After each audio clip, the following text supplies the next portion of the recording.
All right, Players Only Podcast, November 12th. Yep. Yeah, how's it going? Not too bad. Back to the original kind of layout. In person. In person. Yeah. Hopefully we can do this a little more because it's a little nicer, obviously. Sometimes it's nice with the Discord and stuff like that. Yeah. But it's also nice to kind of get the full-on actual reaction and stuff like that, too, especially to certain things when it comes to the news.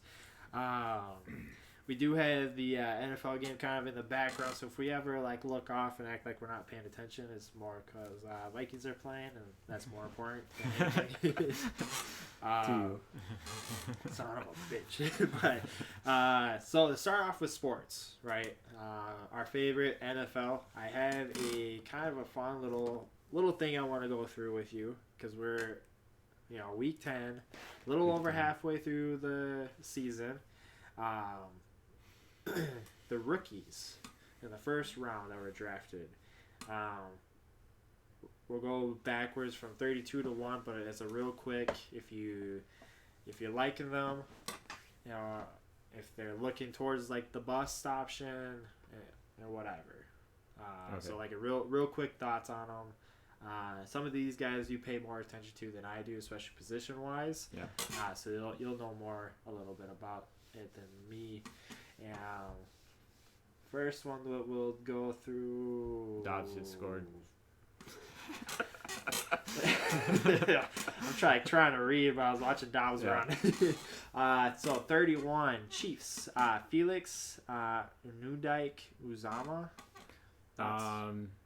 Yeah, I guess I don't know too much about him specifically. I know he's on the defensive side. Yep. The defense is a whole lot better this year than last year, so. As of about 4 days ago, he's at 4 tackles, half a sack, and 1 forced fumble. So actually maybe he's not playing a whole lot.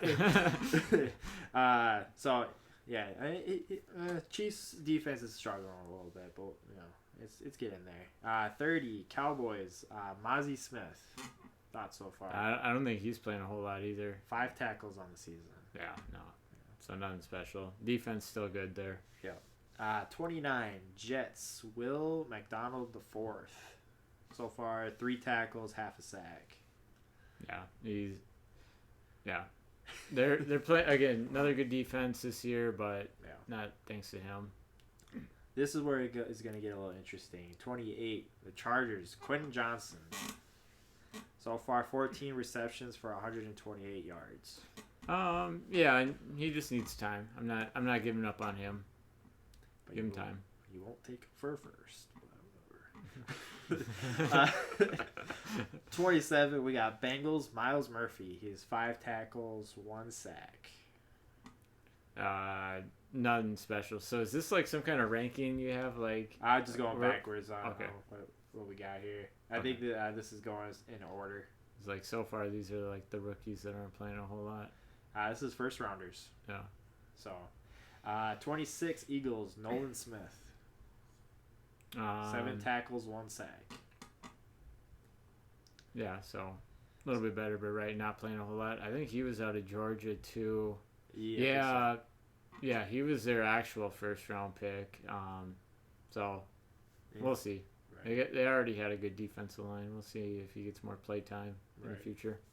25 Raiders, Tyree Wilson. 17 tackles, 1.5 sacks. So decent on the tackles. Yeah. I remember people talking about him a little bit, even coming to here in Minnesota, but they've been disappointing, I guess, in Las Vegas. And Max Crosby, I know he takes one of the end spots. So, and the Raiders are a disaster in general. We're going to talk about them a little bit later here. Yeah. 24, we have Cardinals, Paris Johnson Jr., 8 penalties with 3 sacks allowed. Oh my God, that is terrible. And this was the guy supposedly they got because Kyler wanted him. Yikes. Oh my God. 23 Jaguars, Anton Harrison. 5 sacks allowed so far. So not horrible, I would say. Yeah. Not great. And I mean, well, Paris, he was like a top 6 pick. I think he was 6, Yeah. where this guy was towards the end of the first round. So The other thing is too, Ezra Cleveland is joining that O line too, so that might either bump him out or yeah, that's probably that's probably why Cleveland's going there. For the rest of these, let's do kind of what you were gonna do for Paris Johnson. Let's try to get a grade for right now, like where you're at, and then a quick thought. 22 Packers, Lucas Van Ness, 8 tackles, 1 sack. B minus. They do say his name a lot, but yeah, needs a little bit of time. Yeah, he's always around. I would say that. Yep. He's always in the play, but not maybe making the play. 21 Saints, Brian Breezy, 11 tackles. D minus. Yeah, so it sounds like he's not playing a whole lot. 20 Titans, Peter Skoronski. They really don't have any stats on him, so I don't know if he's even playing. What team did you say you went to? Titans. He's offensive line. Yeah, I believe he's doing all right. I'll say C plus. 19 Commanders, Emmanuel Forbes, 21 tackles, 7 pass deflections.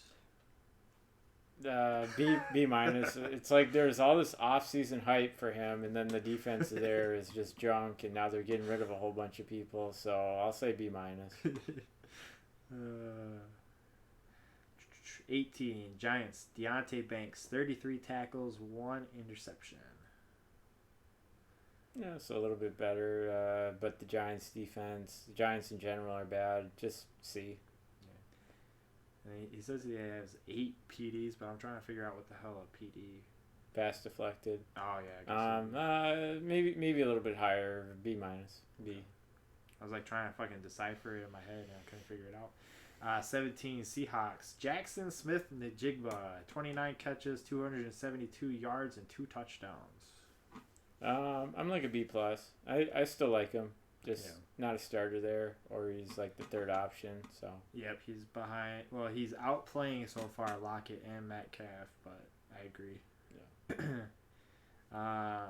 Okay, so yeah, this is in a weird order, but so they have 16th Panthers, Bryce Young, 1375 for yards, 8 touchdowns, 7 interceptions. And then like struggling. There's a lot you can take into account too. Like they could have gone Shroud. They couldn't have not gave up so much. Yeah. So with that, I'm more like a C. But I still think he'll figure it out. Now, what his ceiling is, we'll see. Right. Let me ask you this, because I think you have a very different answer than I do. Do you think C.J. Stroud would be doing significantly better than Bryce Young in this offense? Yeah, he'd be better in Carolina. Significantly better, or how much better you think? Like 15% better, 50%, 20? That's fair. That's fair. He throws a good ball over 10 yards. Yeah. I can't say that about the other rookie quarterbacks. I hate you. 15 Lions, Jack Ham. We'll get there. 34 tackles, 1 sack. Yeah, and this is someone I wanted the Vikings to take. I'll say B plus. Yeah. Because after him, there was a big drop off at inside linebacker, so B plus. 14 Steelers, Broderick Jones. He only just recently got his first start this past Thursday. Then D plus. If he's just starting now. Right, being a first rounder. Mm-hmm. 13 Buccaneers, Kalijah Cansey, 8 tackles, 2 sacks. We'll just go C. He's been all right. That's what somebody that people wanted the Vikings to take too, right? Yeah, that was one of the names. Yeah. All right, here we go. Number 12. Colts, Anthony Richardson, 577 yards, 3 touchdowns. One, I think they missed the eye, but 1 interception, 136 rushing yards, and 4 touchdowns, 4 rushing touchdowns. So 7 touchdowns total. Yeah, I mean, you already know what I'm gonna say. Like, the dude was taken way too early. Like when scouting and all that just started, we were like, oh, maybe he'll be a first rounder. Somehow April comes around and he's going fourth. Only played a few games. They're winning the games that he isn't playing. I still don't see him completing a lot of balls over 10 yards, just like in college. So give him an F. Okay. This isn't the time I'm arguing with you, but I would. 11. Falcons. Bijan Robinson. He has 517 yards and 1 touchdown. So people aren't going to like this grade, but I'm taking points away because the coach is stupid and not playing him. Just there's another game where he only got 1 carry because of headache or something. Yeah, he just sat out. I'll say like C plus. And I don't like a running back going. I don't really even like running backs going in the first round. I'm one of those people in the NFL draft. He went 8th or 9th. Like, oh, that's too soon. And then you're hardly playing him. No. Right.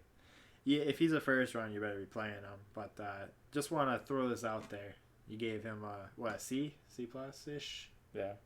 But but I'm taking points away because the coach. Anthony Richardson has more rushing yards and more rushing touchdowns. Well, that just shows how little. That just shows how little they're playing Bijan. This is ridiculous. Maybe he doesn't have the talent. We'll see. 10. Patriots. Christian Gonzalez. 17 tackles, 1 sack, and 1 interception. So yeah, I do like him. He got hurt weeks ago. I know. I do believe he's got a future. So B plus. Somebody we're both really high on. Number 9, Bills. Dalton Kincaid. 40 catches, 339 yards, and 1 touchdown. Yeah, and he looks so much better than Knox at playing the actual receiving part of the tight end position. Yeah. So and then you got him late first rounds. So I want to go A minus. Yeah, 100%. Honestly, I think as of right now, and you saw this before a lot of people, there's only one rookie tight end above him currently. Laporta. Yeah. And yeah, Laporta I liked a lot too. Yeah. 8 Bears. Darnell Wright. 6 penalties, 5 sacks allowed. Off of 578 snaps. So yeah, I mean, off to a good start. Yeah. We'll say B plus. That's fair. 7 Texans. Will Anderson Jr. 30 tackles for 2 sacks. B. I was hoping for a little bit more. Sure. And you know it could still come. He's still young. So. 6 Lions. Jahmyr Gibbs. 399 rushing yards, 2 touchdowns, 28 receptions for 165 yards. And C plus again, and a lot of it's just because of what I was saying about Bijan. They're not playing him enough. Yep. He looks noticeably quicker than David Montgomery. Like, I think we kind of knew, or at least I kind of knew going in, that he wasn't going to get the red zone carries for the fantasy people. Right. Hawkinson just got hurt again. Like fucking clobbered. For everyone watching. Jesus. But yeah, and then again, he was like the 12th overall pick in the first round. I don't really like picking guys or running backs that early. Right. So. And I feel like too they really did a big disservice because they haven't really started playing them besides the last 3 weeks. And when Montgomery was out, yeah. Right. Even when Montgomery was out towards the beginning of the season, they were barely playing him. Yep. It irritated the hell out of me. Obviously having them in fantasy, but then also you have a first round pick, use them. Mm-hmm. It doesn't make sense. I feel like it's the same with like Quentin Johnson.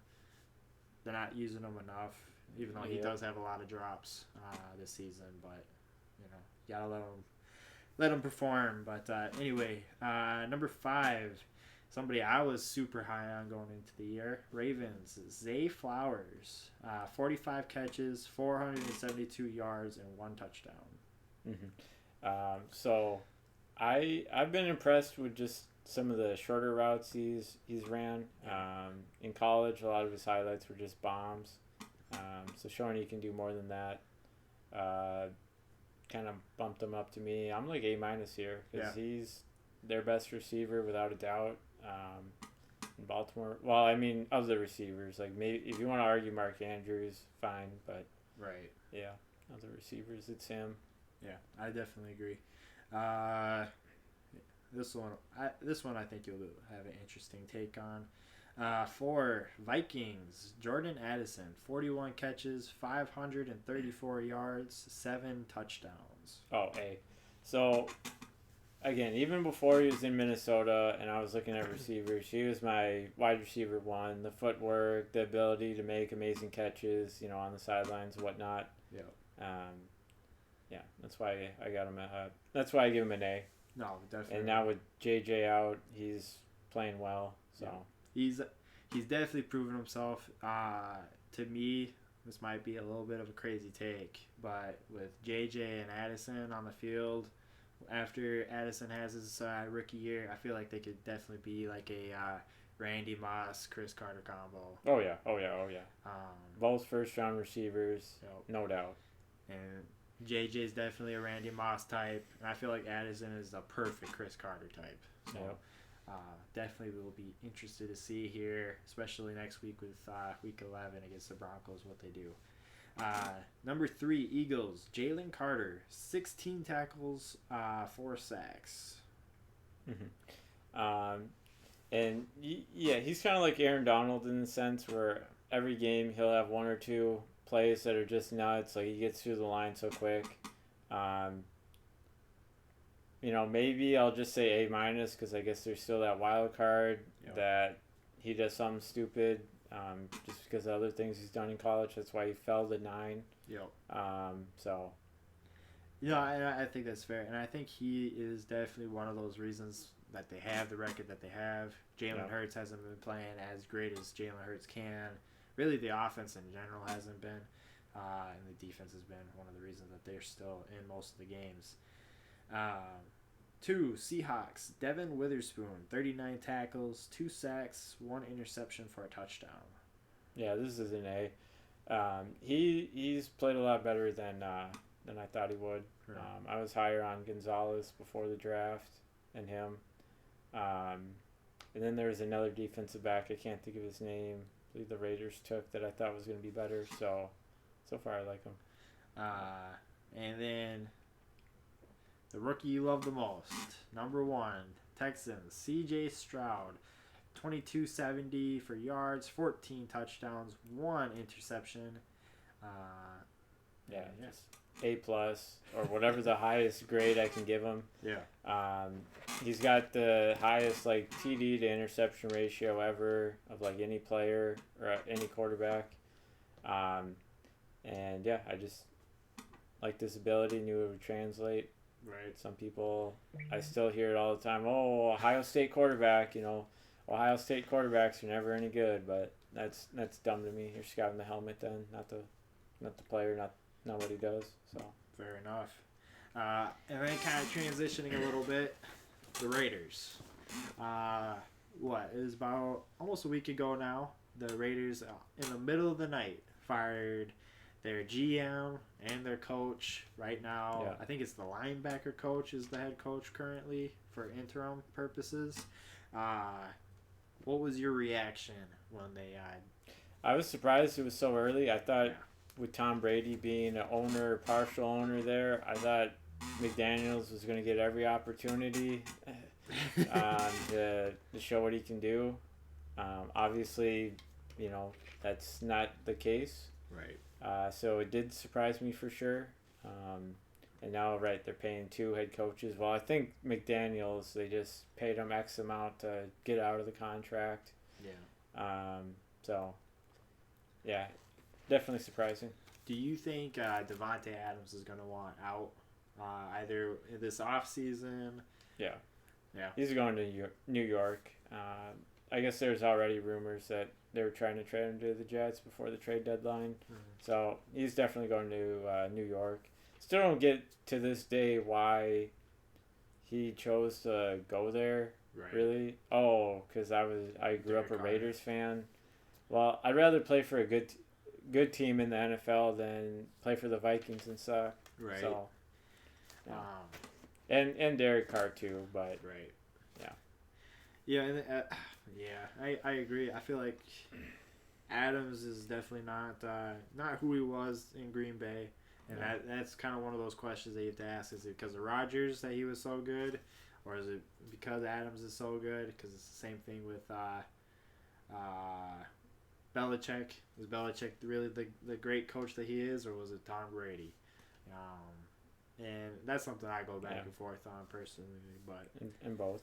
Yeah. And there's another guy coming into the league. We'll be talking about more this offseason. That reminds me a lot of Devontae Adams, how he is now and in Green Bay. Maybe not how he entered the league, but Marvin Harrison Jr. Oh, okay. That'll be the guy people compare to him a lot. You heard it here first. One thing that's interesting is the Dolphins, right? They're a crazy good team, right? Tua is playing more or less lights out. Tyreek Hill is playing on a whole other level. Waddle's still doing really well. Everybody loves Mike McDaniels. They can't beat a winning team, though. They haven't beat a winning team in a little over 2 seasons. Is that something you should worry about if you're a GM? Or even the owners, like, hey, everybody loves Mike McDaniels, but he can't beat anybody that is actually winning a game. Yeah, and I don't just blame the coach, but yeah, I'd definitely be worried. I knew this season they hadn't won any winning games. I didn't even know it was prior years too. It was last season, and I think the season before. So yeah, that's kind of scary. What? I haven't watched too many Dolphins games this season so far. Just a lot of the highlights for watching like Red Zone and stuff like that, and you just see the main couple people playing out of their minds. Yeah. Out of some of the stuff that you've watched, what do you think their problem is? Is it defense? Is it? Yeah, I guess it would have to be the defensive side of the ball. I mean, last game they only scored 14 points. Yep. And if the secondary isn't bad, I don't know how sold I am on Tua. Without talking about fantasy football too much, I did make a trade for him after that week 1 30-point performance, 5 touchdown because I knew that Chargers game was going to be high scoring. So right. Yeah, I'm not. A little bit of both, I guess. No, for sure. Yeah. Switching gears, unless you have anything else you want to talk about with the NFL, the NBA. What are your thoughts now that we're 3-4 weeks into the NBA right now? Yeah. The refs are being called out consistently by coaches. Yeah. It's awful calls after awful calls. They're missing stuff. They're calling stuff that isn't even happening. What's your thoughts on the controversy on even coaches calling them out in press conferences and getting fined left and right? Yeah, and I'll just say first, I guess, whatever sport we're talking about, on social media, I get so sick of people complaining about the refs. So I don't have too many thoughts. I guess I haven't seen too many plays where it was just super obviously bad call by a ref, so I don't have too many thoughts. The one that is either going to get some kind of reaction from you or you're going to roll your eyes. James Harden is being called a joke throughout the league right now because of how he's playing, the way he's been acting, and so on. I've sent you a few videos that I laughed at pretty good. And the last one we should talk about because that guy, he knew Daryl Morey, and I believe that guy is like the owner of the Houston Rockets or connected to him somehow. And again, he had some inside stuff and basically brought up they let James Harden kind of do whatever there, pick personnel, go to Vegas when he wanted to. Yep. Treat him well, and I mean he still performed. He still won an MVP there. There's still the 1 year he almost beat the Warriors with Kevin Durant. still healthy, and he had Chris Paul there, but then Chris Paul got hurt and missed the last 2 games in a 3-2 series that they were up on them. So I get it. And then, when other people have recruited him in the past, whether it be to the Nets, Philadelphia, or now to the Clippers, you don't know until you take a shot. So, yeah, I really don't think he's that bad a guy, I guess. I'll put it that way. What'd you think of his air ball the other night? Yeah, happens. And, yeah, he's missed a couple of weeks because he didn't ever play in Philadelphia. Then he got traded and didn't play their first couple games. So, give him time. And then, this happened, I believe, even last night. Steph Curry. He hit the 22,000 career point marker. He is the 35th player to ever do it. You watched some of that game? No. Your thoughts on Steph Curry hitting the milestone? Good for him. I guess I don't have too many thoughts. Not surprised he got up there. 22nd all time. He's 33 or 34 now. He's got a few seasons in him. Oh yeah, definitely. So, if you can say anything about Steph Curry, it's he changed basketball, and that'll be always something that people will attribute him for, no matter what. I think. As far as sports, do you have anything else you want to touch on before we move on? Well, I'll just say after the James Harden, again talking about him, after his trade to the Clippers, I was very excited. They got 2 of my favorite players now, him and Kawhi. Off to a slow start, and I'm sure, I don't know, a month from now we'll be talking, and well, they're only 500 since trading for him, but they'll figure it out by the end of the season. You still picking them to win? Yes. Oh yeah, no doubt. They if I was betting on it, I would pick them 100%. I don't like I think it was Chris Broussard on some talk show saying the move was retarded. Yeah. Like, first off, not really appropriate. So I'm quoting exactly what he says, so don't get mad at me, anyone watching this. And then number 2, I'm more on the side of this team is kind of a super team now. So I don't feel guilty cheering for him because apparently I'm the only one that feels that way. So yeah, we'll see what happens. Especially if they stay healthy, we'll see. Right. Switching over to gaming. The big thing that kind of just shut down Twitter at the beginning of the week. GTA 6. There was an announcement from Rockstar that they are going to release a trailer in December, and almost everybody lost their minds because they were finally going to get a release date, a trailer, an idea of what this game is going to be. Everybody's pretty convinced that it's going to be holiday of 2024.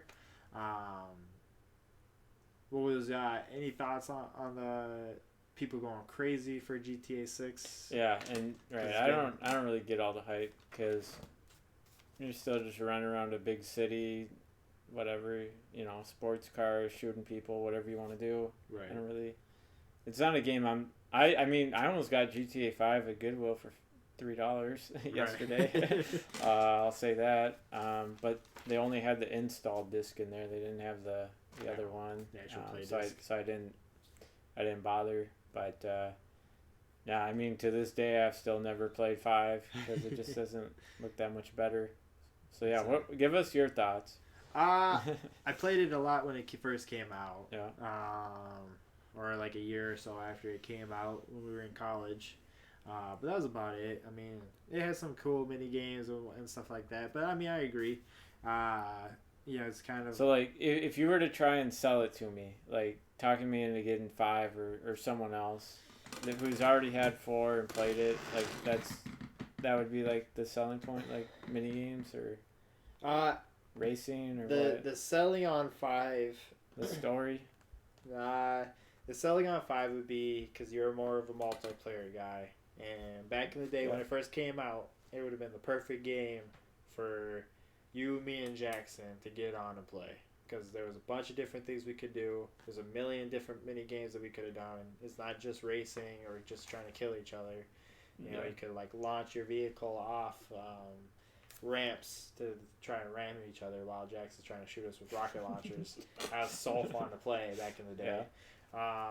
You know, so I would say, you know, our freshman year of college, it would have been the perfect time to play.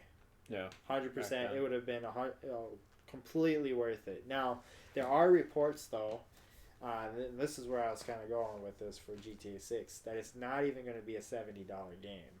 It's going to be in the triple digits. Oh, yeah, I heard that too. And yeah, that doesn't make me want to get it anymore. Any more than I already do. Because I think GTA 5 has been out for about 12 years-ish now and whatnot. They've supported it. Yeah. But I will say this. Red Dead came out. They supported it for a year. And they gave up? Oh my god. They didn't release anything else with it. It wasn't obviously as popular as GTA 5, but I feel like 5 got released at just like the perfect moment where they could basically keep doing and releasing stuff all the time or whatever. I don't know if they'll do it for this one. Which sucks. So we'll see. Next thing we got to talk about is Call of Duty.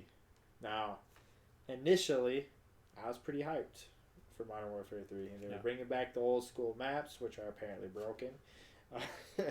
They were going to kind of go back a little bit to MW2 days. They fucked it. It's getting destroyed. Absolutely destroyed review-wise. And they said the only thing that's actually works is some of the multiplayer. The campaign is about 4 hours long. Oh. The zombies you and I would have zero interest in. No. You'd have to pay me to play those zombies. Outbreak crap. No. Right. And they've actually gotten rid of some of the old maps because they're broken. The spawn points are completely broken. Oh, I saw a clip of that actually, yeah. So, and then have you heard like the rumors too that this was all going to be Modern Warfare 2 DLC? Coming. That's all it is. It's just a DLC game. There's nothing new for the most part. It's all old maps. There's one new game mode. I don't even think they have gunfight anymore. all the Call of Duties too since Modern Warfare 2019 have kind of had a similar feel to them too. Yeah. So I'm just not that excited. You got to have that itch to play the new Call of Duty or that type of Call of Duty. Where obviously I have the itch right now to play the old ones. Yep. I've played a little bit of Fallout 76 lately. That was on Steam for real cheap. Yep. And even Overwatch. So that's why I'm not buying it. Yeah. Again, it's funny, you know, the trailer or whatever came out. I got Falcon telling me he's pre-ordering it, and then an hour later you messaged me saying that it's a joke. So, and then kind of switching gears from bad games.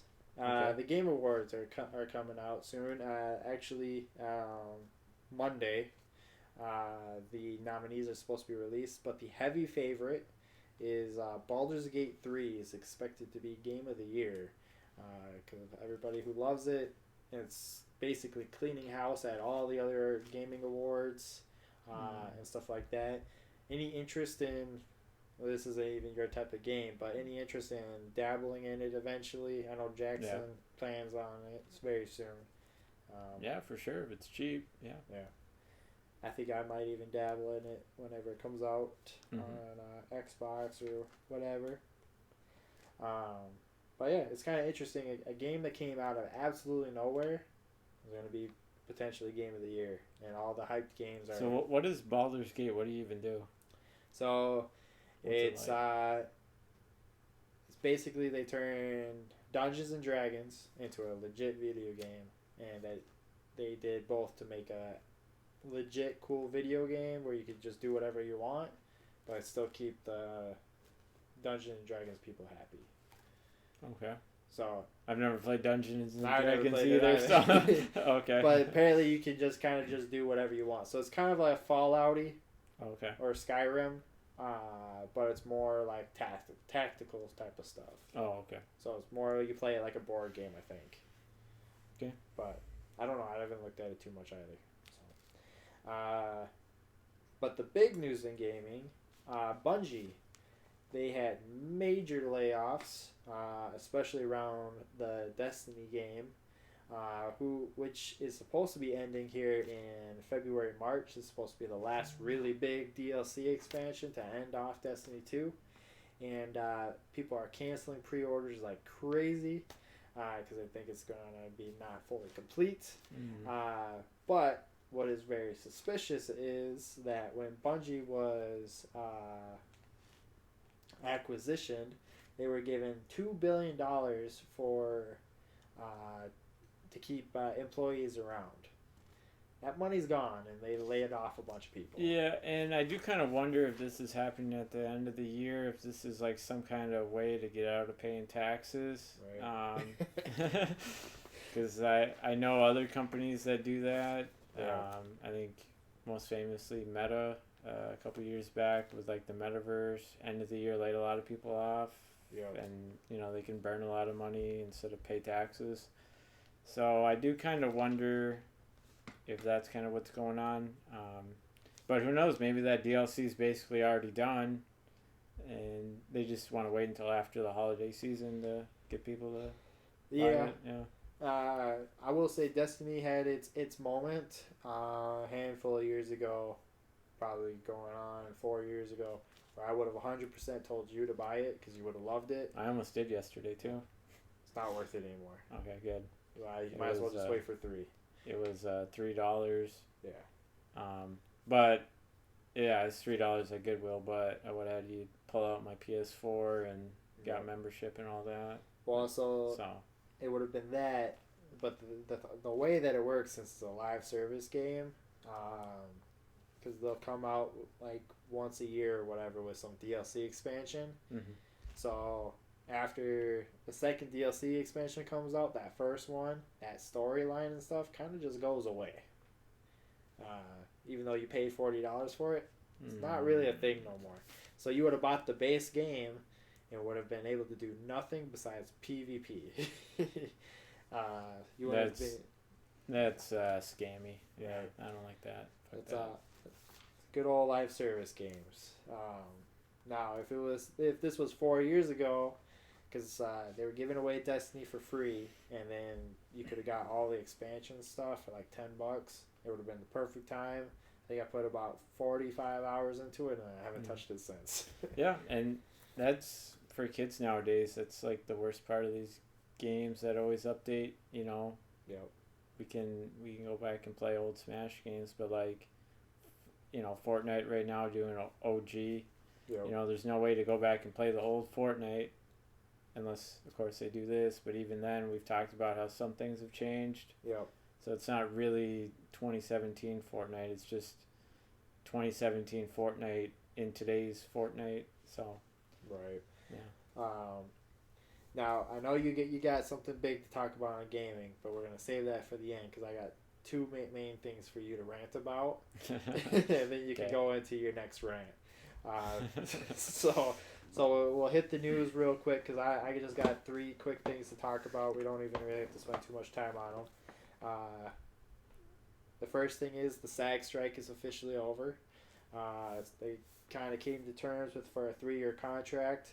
I think it's kind of stupid that they did that for such a short term because the whole point of them being on was strike. The AI, yeah. And now they're just going to wait till AI is perfect or near perfect in 3 years. Yeah. And they're going to be out of a job anyway. So they got what they wanted for 3 years. Yeah. And there was they're going to be screwed. Obama. So there was an Obama clip in an interview that went around TikTok too, where he was kind of talking about how we should get ready for AI. Of course, didn't really answer the question, didn't really give any specific advice, but he's just like, yeah, it's conversations we should have coming, and then he said Biden signed something that's going to help. Don't remember what exactly, but I don't know what it is either. Yeah, it's coming. And then next thing is the Trump trial is still underway. It looks like the defense is going to start presenting starting on Monday. But what a lot of people are saying is with all the Republican debates that have been going on, they don't even matter. You're not even going to need to watch it because if Trump gets off, he's just going to be the front runner and the whole debates thing is going to be kind of obsolete because everybody's going to want Trump to run for the Republican candidate anyway. Yeah. So. Or a majority, right, will want to, and yeah, I think that's just kind of the way it is this year. Yep. Still like to see him debate. Right. For the roast, if nothing else. But then it's like in general, I do hate these debates either side because like we don't talk about specifics. We don't talk about how causes and effects like certain laws or policy changes. So it's just like clout chasing, arguing at like the bar. It's just that and there's also there's zero no way help to like hold anybody to it. Even if any politician ever answered an actual question and said, "All right, we'll do this," you elect them, you can't hold them to it. No, not to it. So that's where like the debate thing. Sure, I like watching them argue too, but then it's like, all right, like you're gonna argue 10 or whatever a couple nights for these debates and. It's going to be meaningless once whoever's in. The only thing is kind of seeing, I feel like, who these people are, kind of, at least debate-wise, because they're probably going to be around for a couple years. Mm-hmm. But the big thing is that the government is set to shut down next week if they don't figure out policy or bills or whatever. Do you think the government's going to shut down if you were a betting man and you had to put $1,000 down? No, I think they'll figure it out. There was some kind of shutdown like a couple months ago that was getting close, but then a day or two ahead, yeah. Yeah. So I can tell people from the unemployment person perspective. So another reason why I don't think this will ever shut down, because this changed the last time there was a big shutdown. So, like, let's say you're working at the post office. Okay, there's a shutdown or some kind of federally paid job, let's say. Yeah. And then, you get laid off because of the shutdown.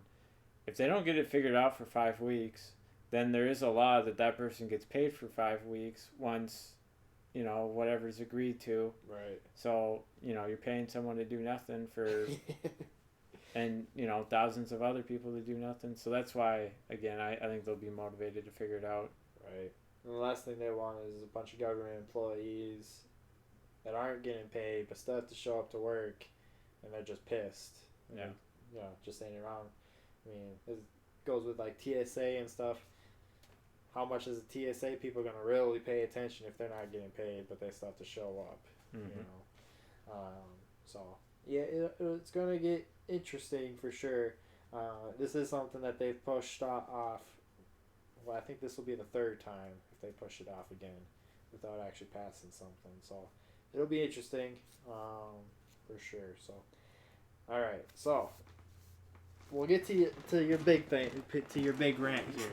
I'm trying to wonder what my big thing is. Your Smash. Okay. Your stuff. Yeah, your Nintendo stuff. But what I want to know, because you're the crypto guy, you're the finance guy. So crypto is hitting a 18-month high and could keep rallying, right? It's the highest it's been in 18 months. And mining farms are ramping up sales like crazy. What do you think the future is over, let's say, for the next month, 3 month, 6 months? So, okay. So the next 3 months, the big crypto guys, we're waiting for the next big the next big dip or the last big dip. Yeah. If you would have asked me like 6 months ago, I actually would have said like November, December. Yeah. But now it's kind of looking like December, January. Okay. So a little upset about that. So yeah, definitely a big correction coming.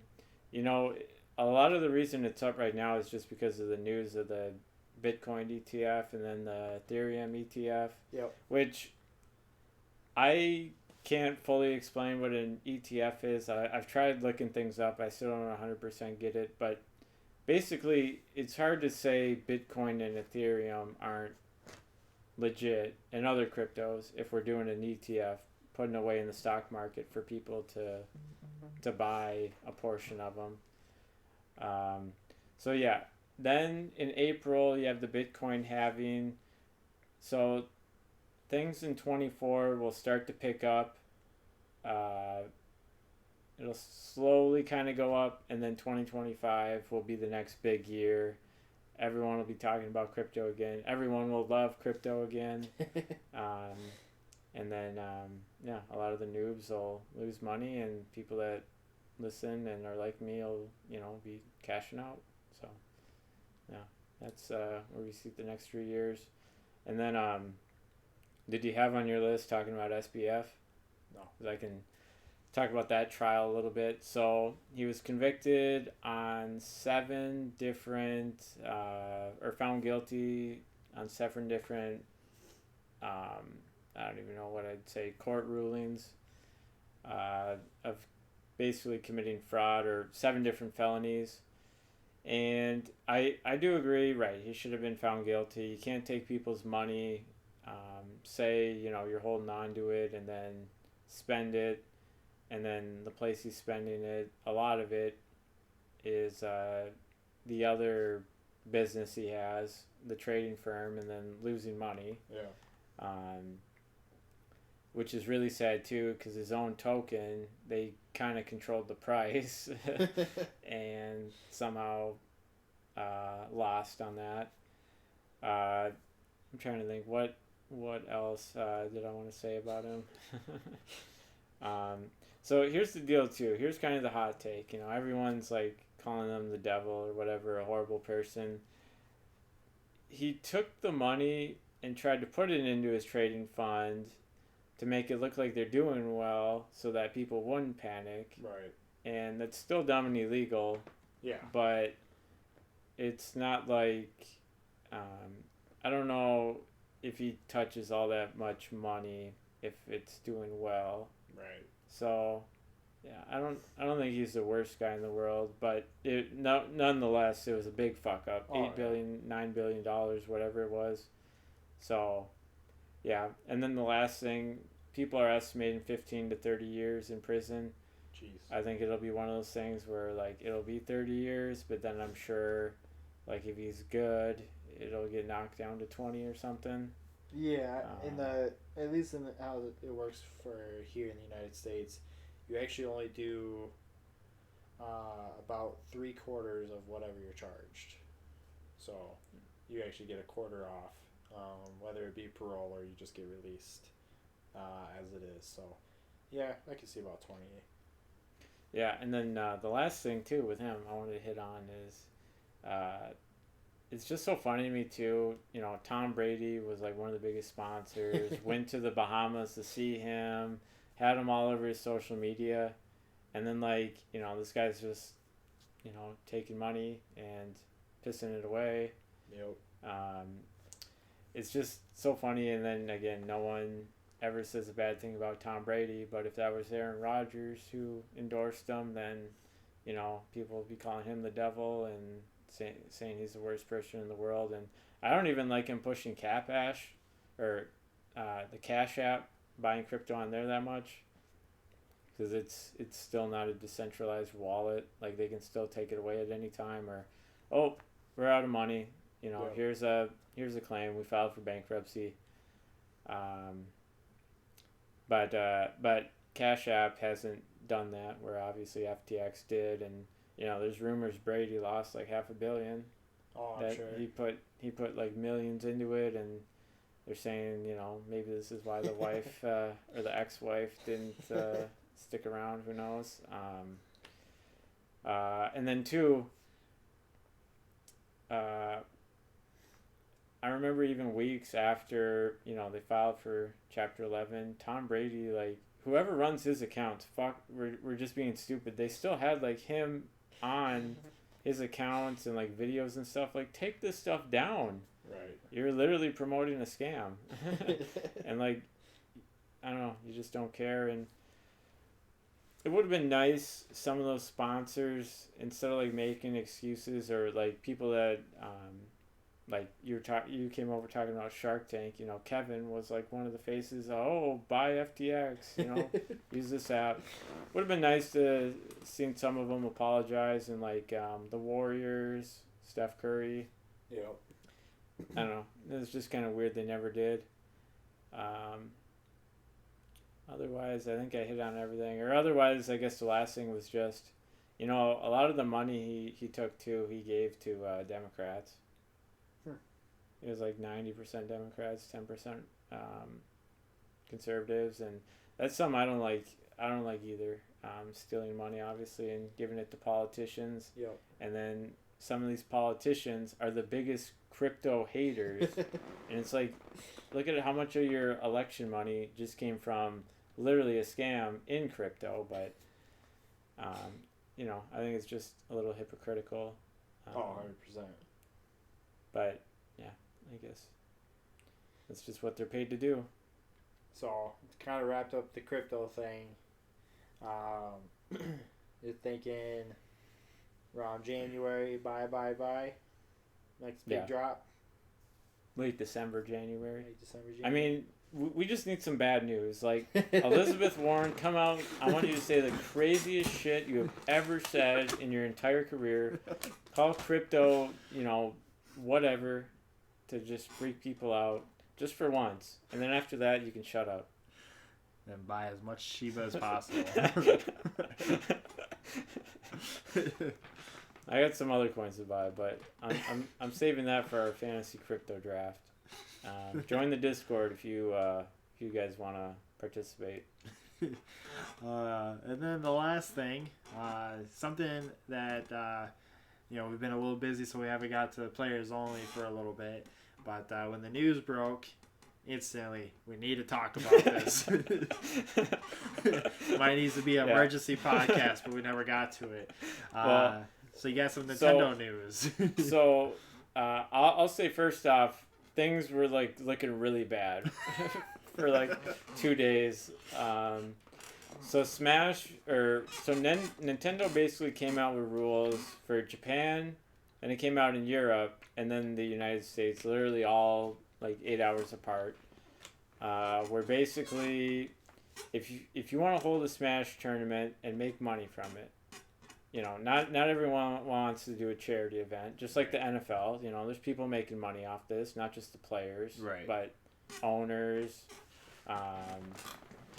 you know, the actual NFL itself. Yep. There was just several hoops you had to jump through, basically, or you had to get a license.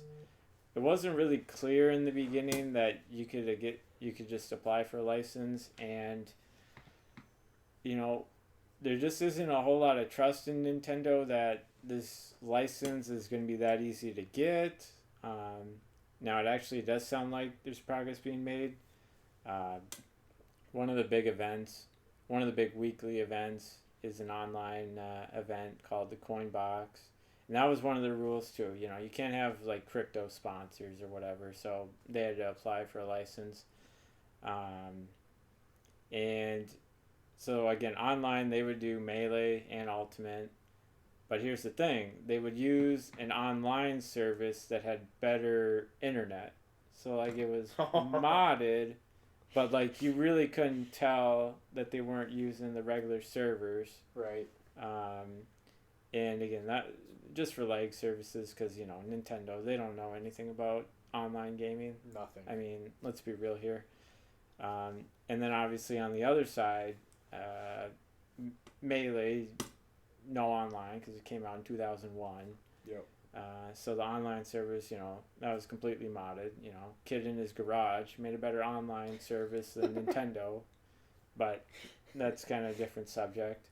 So again, back to Coinbox. They're the big weekly online tournament for both. So the 14th or 2 days from now is the last time they'll be doing Melee online.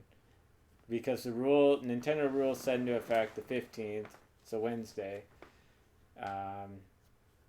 So yeah, then it'll be online only using the dog shit Nintendo servers, and I do believe they've already gotten a license, and that's unfortunately just a game we'll have to play. So it was like dire news at first because I thought getting a license wasn't even an option, right, or is going to be a pain in the ass, and so basically now they just canceled everything online, or they just really restricted online tournaments. I'll put it that way with these rules. In person, they say a lot of, like in the rules too, about everyone being safe and only X number of people if your space is this big or whatever. But let's be real, Nintendo doesn't care. No. I mean, it's comparable. So like last year or 2 years ago, Capcom came out with similar rules for Street Fighter, but it's just to sound good. They don't really care. Right. So some of the big tournaments in the Smash world have already applied for licenses and got them. Others not so much. Right. But we'll see what happens. So far, it's online events again that are screwed. Yeah. I guess otherwise, you got any thoughts on Nintendo's rules or? I hate Nintendo as it is. Like they just don't know how to properly run their company or be at least consumer based on their company, and they're inhibiting things that they shouldn't. It's kind of like what we had talked about a little bit earlier about like sales and, you want people to buy your product and stuff like that. Now, granted, Melee is super old, but, you could put it as on their online, so you could play it on the Switch or whatever, and then you could have some online capabilities or something like that. Yeah. If you have a really big fan base, why don't you lean into the fan base rather than go away from the fan base? Mm-hmm. It doesn't really make a whole lot of sense. And it doesn't make sense to people in the Smash world either, right, or just Nintendo fans in general. Why they just hate the GameCube. I think part of it is, so like in 2004, 2005, they brought in like a lot of new faces, and the GameCube didn't sell well, so to them, I feel like they want to take credit for what they put out there. Right. But yeah, I guess that's just where we're at in 2023. Right. And I don't know. For me, if I was running Nintendo, it's something you lean into what's working. You lean into what makes people happy. Yeah. And then people will keep buying the product. And they're leaning a little too much, I feel like, into the Mario Zelda stuff, where it's only like the RPG single stuff or whatever, versus maybe lean into a little bit into the multiplayer stuff, where companies are making billions of dollars just off of a game or two. Skins. Skins and everything else like that. Even if you gotta lean into like, hey, you want Mario to have black clothes or something like that, whatever makes some of the Nintendo people happy because you're actually putting out content that they actually want to play. Yeah, and people like Jackson too that like Zelda a lot. Like they can still be happy with Nintendo because Zelda isn't destroyed. Like, just because he would take just because he would take Ocarina of Time, I almost said Olave because he just scored a touchdown. Ocarina of Time, over the new Zeldas doesn't mean that they're bad. Right. I think Zelda they still try with, but then a couple of my favorites, Smash and Mario Kart, literally just ports from the Wii U. Yep. So, yeah, it's just kind of sad times. Again, the internet sucks. Yeah. We'll see how they change, but I don't have a whole lot of faith in them in 2023. Absolutely not. But hey, that's all I got for you today. Overall, it's pretty lots of craziness and stuff like that. And we'll be back to normal stuff here soon. Sounds good.